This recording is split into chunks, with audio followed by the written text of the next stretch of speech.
Welcome back to Glass Table Sports with your host, Lane and Drew. We are back here on Friday to get you guys ready for the divisional round of the playoffs on the weekend. How you doing, buddy? I'm doing great, man. I'm doing great. How are you? I am fantastic. It's a little warm in here, but we're going to make it through. Oh, yeah. Better than outside. It is pretty cold, so at least we're not playing football in it, although I'll be honest, it is some of my favorite weather to ever play it in, but some of these playoff games, man, it looks cold. Yeah, no, definitely rather be inside watching it, that's for sure. So, all right, let's go ahead and get to it. First game that we are looking into, we have the Los Angeles Rams against the Green Bay Packers. We have an over-under of 45.5, and the Packers are favored by 7. Oh, man. Okay, so obviously we know what happened with the Rams this last week. Huge win for them against Seattle. They showed why they're the number one defense, man. I didn't think it was going to happen. I didn't either. I mean, 30-20, and I think that score favors the Seahawks. Yeah, I mean, dude, they were just all over them. The Rams defense, the way they locked up the pass game. I mean, DK Metcalf had 2 touchdowns, but I mean that first one definitely came on a broken play. I mean, that was all Russ. Oh, easily. I think my score, I had Seahawks 28-17. It was 30-10. Yeah, in favor of the Rams. 30-20. 30-20 rather. Yeah, dude, I didn't take the Rams as seriously coming into the playoffs. I don't know why. Well, I mean, we both know why. It's because we didn't think that Jared Goff was going to be there. We didn't think that he was going to be the presence that he had. Granted, it was marginal. He didn't do much. He was 9 for 19. I mean, another week of him being able to practice, another week back from his injury. And I mean, McVay's not saying whether or not he's going to play. Right. We'll see what happens. I mean, he was pretty coy to that this last week as well, but considering that, he still was out there for a good percentage of snaps, I don't see there being a reason for him to not be started this weekend. I mean, but also keep in mind, the only reason he was out there is because of what happened to Wolford. I mean, had that not happened, I don't think Jared Goff sees the field. And, honestly, the Rams might lose that game. Is Jared Goff the best backup quarterback in football? I mean, he's not a backup. I know. I think the best backup in football right now might be Andy Dalton. No, I mean Jameis Winston. Even though he didn't come in, but listen, he's not even the backup. Taysom Hill is the backup. Which then again, honestly, Taysom Hill might be the best backup in the NFL. I mean, I don't think he's the best player or the best quarterback necessarily, but what he does bring to the field is, something a lot of other sets or a lot of other QBs don't have in their repertoire. This is true. I don't know why I didn't think of it earlier. It's really a slam dunk case. It's PJ, man. PJ Walker for the Panthers. He's an all-star. XFL champion, almost. Taylor Heineke. Oh, get out of here. We all adore Heineke. Hey, man, that dude, he balled out. He blew my mind, man. That stretch was awesome. Are you kidding me? What a guy. I'm excited to see where he ends up, later in his career. I mean, we don't really know what's going on with the Washington football team, but calling it now 49ers. Let's go ahead and roll it back. Although I saw that they may be drafting Justin Fields, but don't hold me to it. It's just a mock draft that I saw. Obviously, it's not them. But so we get the over/unders of 45.5. Well, first off, I do want to talk about this. Jalen Ramsey. In 2016, he covered Devontae Adams. I think that might be the only time. He held him to 1 catch for 5 yards. Now, it's 4 years ago. Yeah, that's the big difference. 4 years ago, we were talking about Devontae Adams being a bust. Devontae Adams of... A bust? Absolutely. He was not there. He wasn't the number one receiver over Randall Cobb in that offense. Let's see. Keep talking. I'm going to look this up. I'm going to see. Please, yeah. Yeah, he's definitely wasn't the first choice in that offense. You still had other options there. Even one season, you had Jimmy Graham there.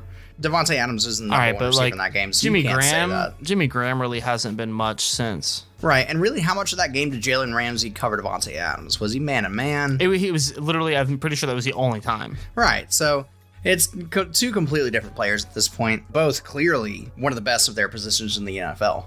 Jalen Ramsey, I believe, is probably the best best corner in the NFL. You could definitely make the case for it. I think the same can be said of Devontae Adams. Devontae Adams is the best route runner in football. Okay, it took me a second to find it, but okay, so in 2016, Devontae Adams, 75 catches, 997 yards, 13.3 average, 12 touchdowns, 45 first downs. 20 plays of 20 plus yards, 4 plays of 40 plus. So definitely not, 2 years after that, he was 111 for 1386. This year, 115 for 1374. So, but I mean, 12 touchdowns. That's still pretty good. Still lower than 2018 and 2020 at 13 and 18 respectively, but, I digress. Right. I don't think that this is going to be a copy of that game from a few years ago. I think Davante Adams is going to be able to get open on a consistent basis in this game. And I don't think it's going to be necessarily that difficult for him. Again, he's the best route runner in football. Some of the cuts that he takes he's incredibly clean. So here's my X factor for this game. Sure.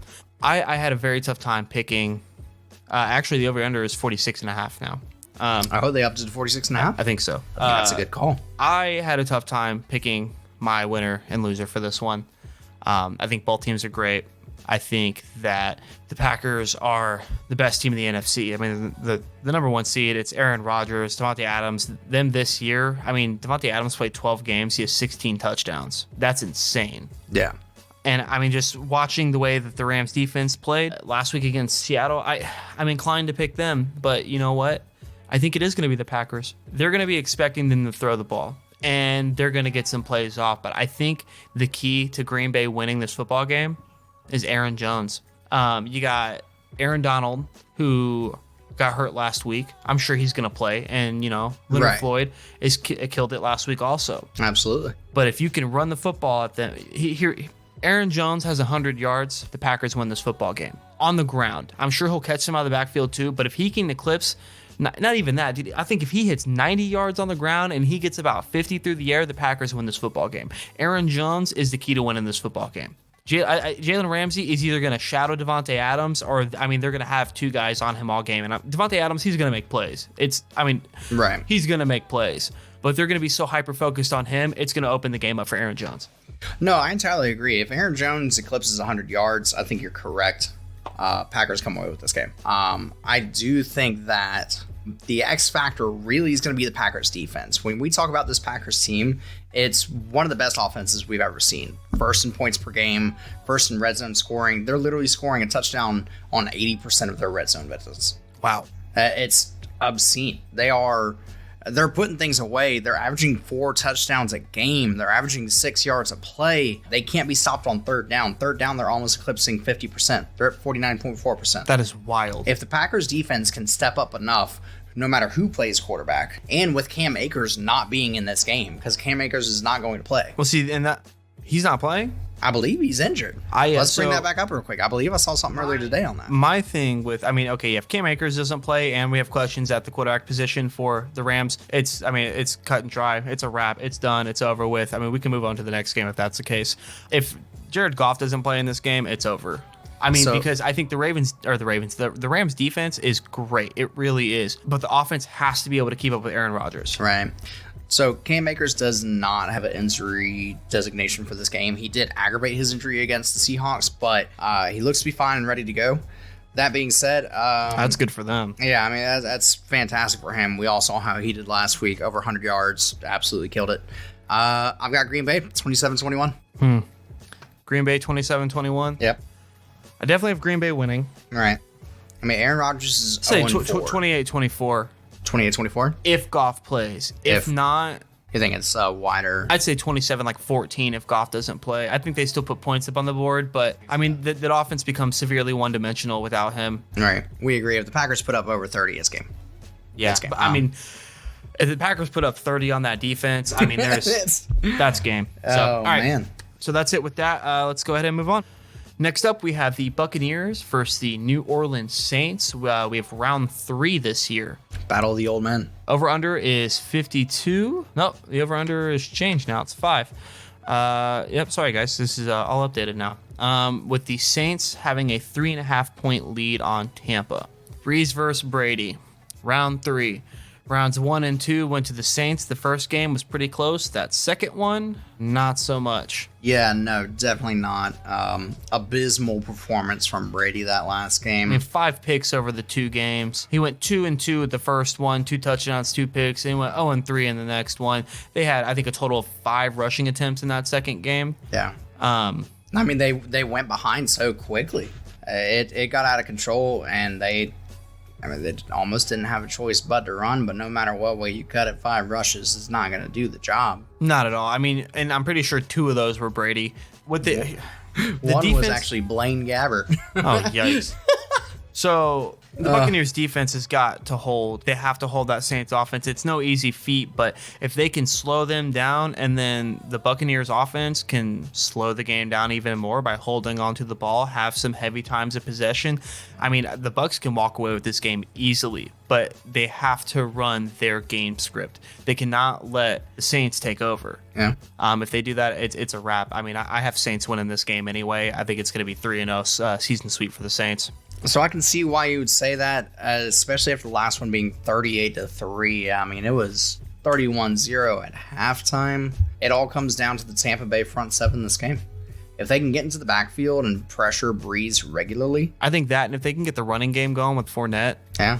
Because for what we saw last week, for the first time this season, really, I mean, Fournette had almost 100 yards. Yeah. He had 1 or 2 touchdowns. I mean, he had a good game. They finally still aren't going to have, as of right now, they are still not going to have Ronald Jones back. So okay, yeah, the Fournette, he had 19 carries, 93 yards. He had 4.9 yard average, a touchdown.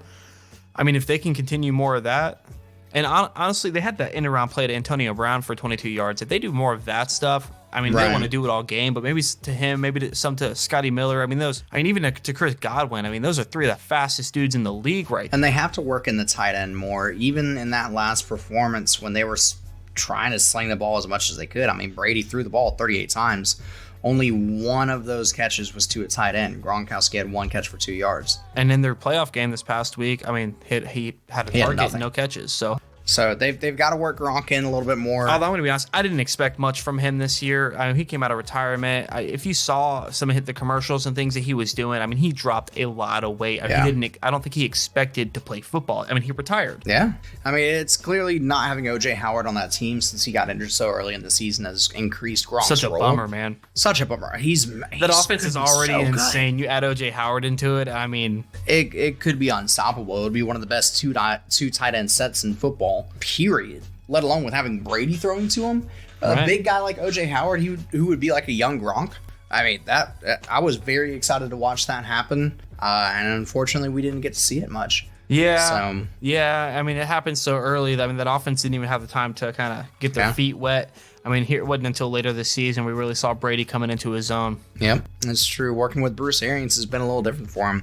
Yeah, I think we're gonna see a revenge game. I think the Bucs are gonna come up on top here. Yeah. I think Brady's gonna be able to come back. What do you got the score as? I see this actually being a shootout, man. Yeah. I've got Bucs 41-35. Ooh. I think this over-under is a joke. I think both defenses are not necessarily going to be bad, but they're going to give up scores.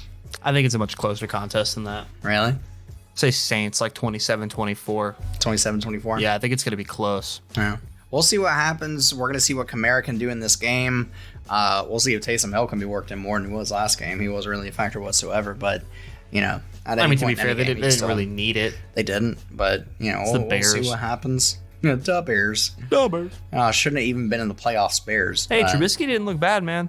I mean, I'm not saying for Mitch Trubisky, he didn't. But he's in a contract year. Better quarterback. He's a free agent now.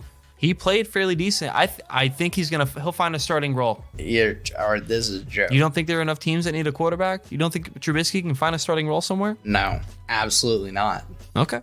Maybe the Colts, since the Colts are probably going to lose Phillip Rivers. But they're going to trade for Carson Wentz. They're not. I hope so. Nobody should. Don't say that because I don't sake, I hope want so. him. That is, in my opinion, one of the worst contracts in sports. I'd say it's. Good luck to you. Good luck to you. Yeah, big sad. Yeah. All right, and moving into the next game, these are the Sunday games. We have the Baltimore Ravens at the Buffalo Bills. Ooh, what a game this is going to be. I'm so excited. I lied. This is not a Sunday game. This is just an AFC game. This is the Saturday 8:15 game. We have an over-under of 50 and Bills by 2.5. Huh. I think that's a fair line. The Ravens defense has had a really good season this year. You think so? Yeah. I think the Ravens offense, too, with how much they rush the ball. Again, number one rushing offenses in football, and it's not really close. They slow the game down so much and they chew the clock up. It genuinely reminds me with their pace of play of those like early 2010s, the Georgia Tech games when they were doing the triple offense, which anybody who remembers, they were an absolute nightmare to watch because the moment they would go up, even if it was by 3 points, I mean, they would regularly put up like 10-minute drives. Yeah, it's rough to come back from. Yeah, and I can see the Ravens doing the exact same thing here. The Bills' defense is not that impressive this year. I think their run defense is pretty decent. I think their pass defense is where you see them struggle. And you know who I don't think is very great at passing the football? Lamar Jackson. Okay, but those numbers are skewed. The run defense and the pass defense are a little flip-flop there for the Bills because they've had such a good offense that other teams have needed to pass the ball on them in order to play catch-up. Okay, but listen, right. Do you think that the Ravens can do that? The Ravens are not built to play from behind. No, I agree, which is why I think they're going to take a lead early in the first quarter, and then they're going to ride that out and beat the Bills this week. I disagree. I love Josh Allen, MVP, but... I disagree because here's what happened with the Titans. They stopped the run game, and for some godforsaken reason, Mike Vrabel decided that they had to get the run game going. That was the only option. They couldn't pass to open the run. I mean, Corey Davis, 2 targets, no catches? Not a single catch. I mean, that right there is absolutely unacceptable. I think the key to beating this Ravens team is passing the ball, and that there is one thing that the Bills can do and Josh Allen can do, it's pass the football. I mean, the guy's a gunslinger, man. I won't deny that I adore Josh Allen. I mean, you would agree from watching that game that if Tennessee could have found a way to pass the ball, they would have won that game. Oh, for sure. Exactly. The fact that Derrick Henry was held to as few of yards as he had. From 2,000 yards to 40 yards, man. Modern that's insane. Miracle. 40 yards. That's such a performance, but I think that them being able to key in on such a key facet of Tennessee's offense, even though we're obviously flip-flopping facets here, I think they'll be able to key in on Josh Allen as well. They're going to be able to keep the ball in front of them, and they're going to keep from having those big plays. Okay, but the only reason the Ravens won that game is because of Lamar Jackson. 179 passing yards, no passing touchdowns, not a single one. Sure. 16 rushes, 7 more than J.K. Dobbins, their starting running back, sure, for 136 yards and a touchdown. You cannot live if you want to win a Super Bowl. You cannot live and die off of one player. This is a team sport, man. I don't see it lasting. They got their first playoff win. That's awesome. I'm happy for them. I'm stoked. I like Lamar Jackson. I do not see them beating the Bills with this. They have to pass the ball to win this game. Both of their receivers, their top 2 receivers this year for Baltimore have been Hollywood Brown and Mark Andrews, which neither of them broke 800 yards this year. I mean, this is true. And I agree with what you're saying. No team will ever be able to win a Super Bowl having to rely purely on one player. I agree with that. On a quarterback to not only pass, but also run the football. Yeah. I think the Bills are going to be able to hone in on the run game. I'm not saying they're not going to get yards. Lamar Jackson is his best on a busted play when it comes to running the ball. The design runs are great and everything, but when he is getting out of the pocket and using his instincts and looking downfield, that is when he's most deadly. With that 48-yard touchdown run against the Titans, I mean, I wouldn't be surprised if he did something similar against the Bills. The only issue I see with him is I don't think if they go down I don't think he's going to be able to throw them for the win. And I could be wrong. We've seen some flashes of greatness from Lamar Jackson, and I would not be shocked if they won this game. I just don't think that they're going to. I hear what you're saying, and I'm with you. If they do go down, especially by a couple scores early, I don't think that he's going to be able to pass to get them back in it. However, I mean, this game against the Titans is the first game they've ever come back and won when being down by 10 or more points. Right. So I mean, they've shown that if they go down early, they don't come back.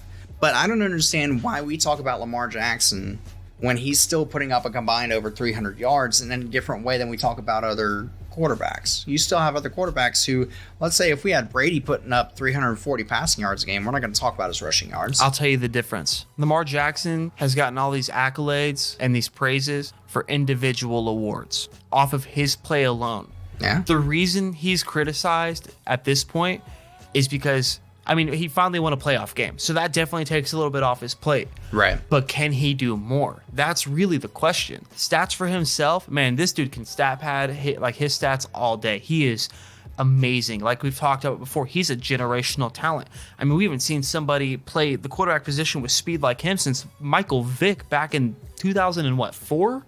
What a time. I mean, he's going to have to do more. And I mean, I take that back. He doesn't have to do more. He needs to set his teammates up so that they can do more. J.K. Dobbins needs to hit the hole. He needs to have, just like I said with Aaron Jones, J.K. Dobbins with 100 rushing yards, they might win this game. But it can't be solely up to Lamar Jackson. I agree to an extent. I think that it is going to be solely him. I think that we're very quick to forget that he was the MVP of football last year. And then was out in the first round of the playoffs. That's true. But he still did what he did. Right, but those are individual accolades. This is a team sport. The reason he gets criticized, he plays quarterback. He leads that team. He needs to lead them to the promised land. We'll see. I think we see him tough it out as a solo one more time, but I don't see him making it to the Super Bowl. I don't see him making it past the divisional round. I got Bills, probably 30-20. 30-20. Dude, the Bills offense, the Ravens They're Ravens defense is good, but that Bills offense averages 31 points a game. I think on defense, the Ravens are giving up 19 points a game. Their defense is there. If Ryan Tannehill could have threw that ball better last weekend, the Titans would be moving on. Josh Allen can throw the football. I'm not saying that Tannehill is bad, but Josh Allen is good. Oh, yeah. It's, again, my pick for MVP this year. But, we'll see what happens. I think that, I'm taking the under on this game. I think it's a very low-scoring game. 21-17 Ravens. 21-17 Ravens? I don't think the Bills put up over 20 points this game. Whew. I think it might be due to a missed field goal or two because their kicking hasn't been the best this season. You're going to eat those words. I'm marking out right now. This is the matchup. Bills. All right. Bills all day. And coming in with our last matchup to talk about, not the last matchups. Well, the last matchup slated, but no, wait, again, I lied. Yep, I lied again. Well, it's the last matchup that we haven't talked about. Last matchup we're talking about. Forgive me, guys. We have the Browns at Chiefs, Sunday at 3, over under at 55, and the Chiefs are a 9.5 point favorite. Go Browns, dude! What a game this last weekend. Are you kidding me? That was amazing, man. Oh my God. I wanted the Browns to win so badly. I didn't think it was going to happen. And then the first play of the game, botch snap, and then Roethlisberger says, "No, Connor, you get it. I don't want it. I don't want to win this game." Don't hear what we're not saying. We both picked the Steelers to win this last weekend. We thought the Steelers would win, but we wanted the Browns to win. Right. So I'm going to go with my gut this week. I'm going to go with it. We went with stats last week. We went with what we thought was a safe pick, and you know what? This week I'm going with my gut. I'm still going Chiefs. I definitely thought you were about to say Browns. I was gonna say, I don't know, man. I want to pick them. I do. I really do. I want to believe in the Browns. And they're getting some pieces back too, but I don't think it's not gonna matter, man. It's Andy Reid. It's the Kansas City Chiefs. It's Patrick Mahomes. I mean, and I hope we are wrong. I mean, check it. If the Browns are to win this game, Chubb and Hunt need to go off again. Baker needs to play a nearly flawless game again. Yeah. They can't make mistakes on offense. They're going to have to keep up with the high-powered offense that is the Kansas City Chiefs. Yeah. No ifs, ands, or buts. I think we see a lot of Denzel Ward on Tyreek Hill this week. I don't think it necessarily is going to matter because Mahomes is going to be able to find the other pieces. Yeah, Mahomes is athletic enough to get out of the pocket and buy a little bit more time. And as soon as he does that, it becomes so much more difficult to follow a receiver in general, but a receiver like Tyreek Hill, when they're off route, when they've run their route, the play is busted, and now he's looking for his quarterback and he's trying to make a play.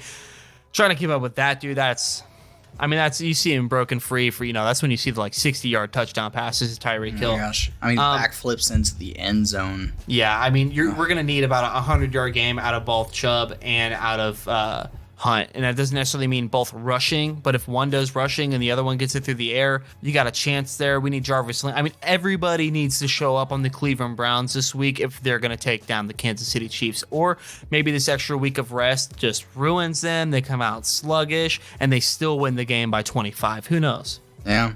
We're talking about one of the greatest runs in NFL history right now with the Chiefs, right? How do you mean? I'm talking about as far as their turnarounds and them becoming a incredible absolute powerhouse. Before Andy Reid became head coach of the Chiefs went 52 years without having back-to-back seasons finishing first in their division. Wow. 52 years. Since Andy Reid has been head coach, 5 straight years finishing first in their division. He's been there for what, 7 years? Yeah. Because I think he left. It was either 6 or 7. He got fired from Philly in like 2013. I think. But still, it's...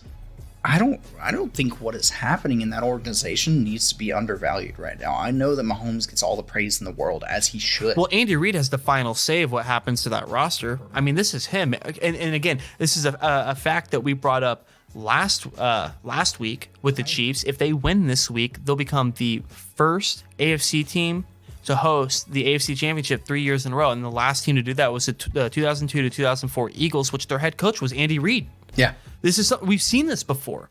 He is a proven coach in this league. I mean, there's no doubt. Nobody's going to deny it. I mean, I'm an Eagles fan, and honestly, I wish he was still our head coach. I was upset when we fired him in the first place. Yeah.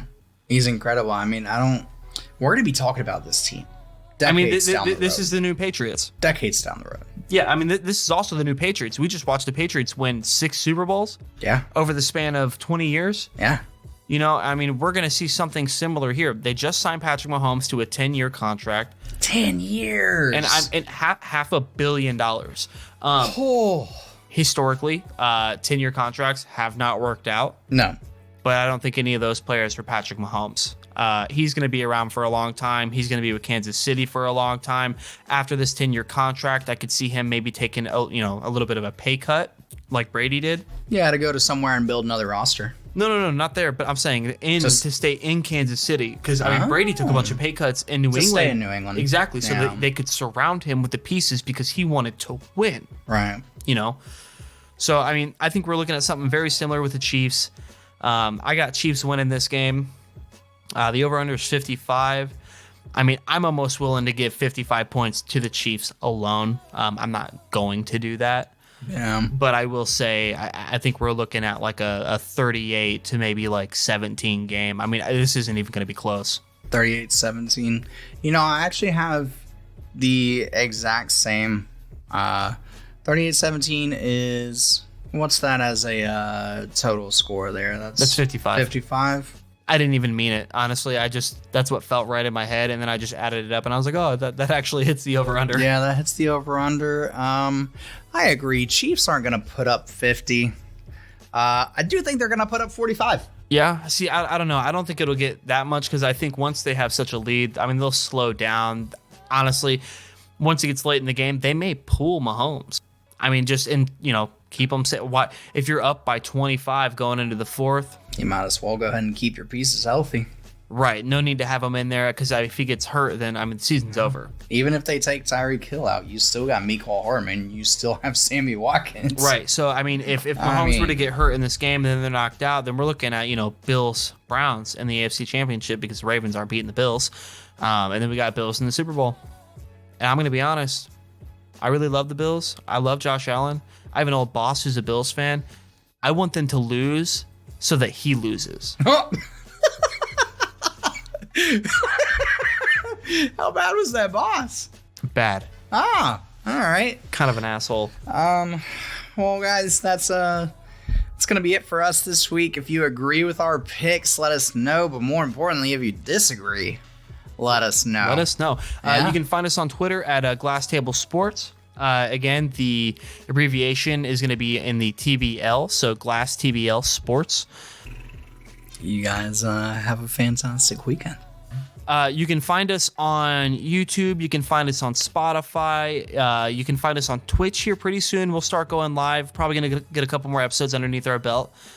And don't forget to tweet at us if you support Dak Prescott being the greatest of all time.